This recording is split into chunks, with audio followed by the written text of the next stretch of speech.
pala yung second cup. Doon kanina sa in-interview ko, uro ka dito, Mark. Okay, na dito si Mark. Ano, kukwentuhan niya tayo kung ano ba ino-offer nila. Ayan, pero nakikita ko dito coffee eh. Diba? Coffee, cards, and events. Ayan. So, magpaliwanag ka ba?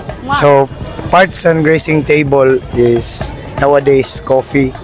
So, true. We come up with an idea nga mag-offer service as coffee cards and events. Sa amon gin-offer, may mga packages that kami. If you want to know more about some packages, yes, we can discuss it in private. In private? In person. No, in person. So ano yan? Baka may mga big discount tayo? Oo, ma-offer that kami discounts. So, diri lang po, itong sa wedding, we invite people to try coffee cards liwat sa mga birthday, okay, any occasion, corporate events, or even mga patay. Okay. Okay. Oh, well, social yung mga patay, ha? O, diba, syempre, may mga social din dyan na, mga lamay, diba? No. Oo, so, yun, nag-o-offer din sila.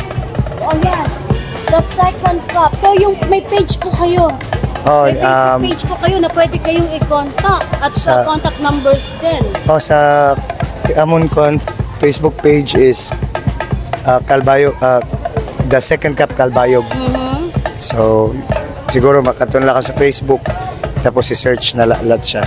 Okay. So, ako na yung business partner, si Mr. Kevin Rosales. Si Kevin, okay. So, hatag ko na lang siguro din sa inyo. Okay.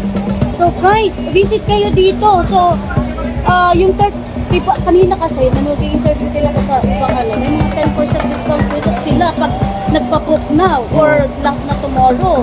So, ano yung We offer discounts din. Oo, nag-offer din. Mag-arampang nalakit din, pagka di nakam. Baka hindi lang 10% discount, mga Bebe Loves. Baka mas, pa, diba? So, ayan, nagpa-book na kayo mga Bebe Loves, no? Kung malayo kayo at hindi kayo makakamita today, pwede din kayo mag-contact sa kanilang Facebook page. At nandoon yung contact number nila, no? So, walang problema. So, dito ba sa Calbayog, Mark, mayroon kayong pwesto?